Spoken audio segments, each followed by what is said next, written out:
وصفتنا اليوم كتير سهلة، معكرونة دجاج. سهلة وسريعة وكتير طيبة. أول شي بننزل المعكرونة،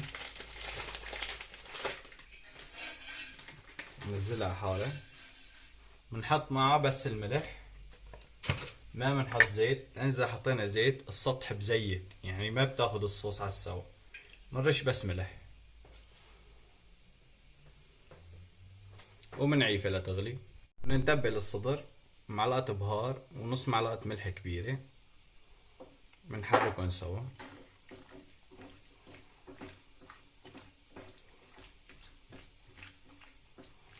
طبعا بدنا نجهز صوص ايطالي اسمه الفريدو صوص. راح يلزمنا فيه 3 سنيات توم، ما يقارب 100 جرام من زيت الزيتون، ومعلقة طحين كبيرة، والجبنة، وما يقارب 500 ملي من الحليب. اول اشي بنحط الزيت،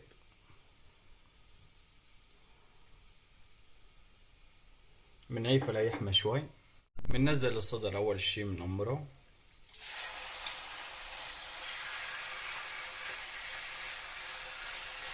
بنطبقه بهالشكل وما بنحركه كتير مشان العصارة جواته ما تطلع كلها.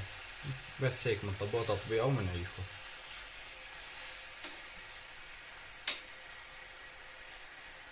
بهالشكل. خلص هلا بنعيفه. طبعا مثل ما انكم شايفين انا خيرم الصدر مكعبات، عيفه مكعبات كبيرة شوي عادي. والله بنغطيها وبنعيفها، بنعيفها ما يقارب 3-4 دقايق لنقلب على الطرف الثاني.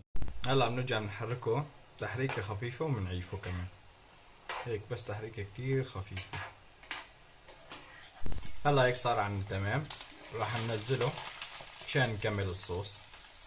شوفوا كيف تأمر، هيك تمام تأمير، ما نأمره كتير. وهلا بنفس الطواي والزيت بننزل الثوم،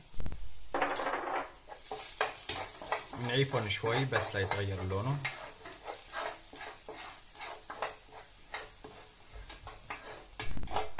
هلا بننزل الطحين المعلقة وبنحركه.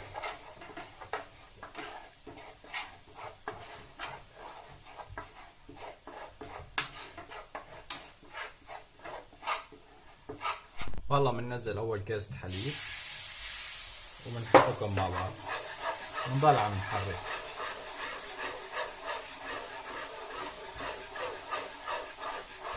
بس صار عنا هاد القوام بننزل التاني. شوفوا كيف صار. نكمل. هلا بنزل ايه قد نص معلقة ملح،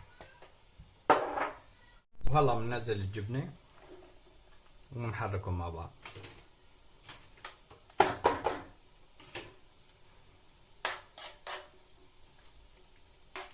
بنضل عم نحرك كتير منيح.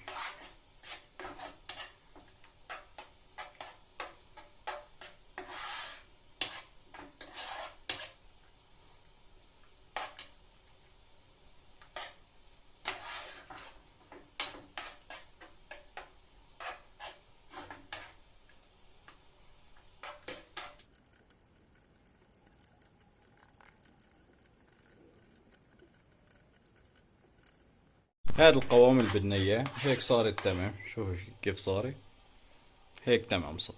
بس هلا بننزل معها عرقين 3 بقدونس وبنحركهم مع بعض مرتين. وهلا بنزل فوق المعكرونة بعد ما استوت عندي.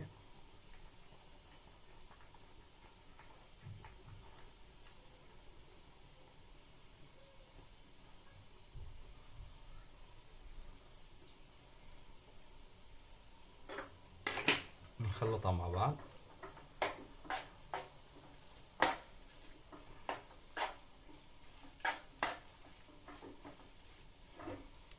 وهي بعد ما سكبتها، شوفوا هالجمال، وكتير والله كتير كتير طيبة. بنصحكم تجربوها، طيبة كتير. هي أطيب طريقة لتحضير المعكرونة مع الدجاج.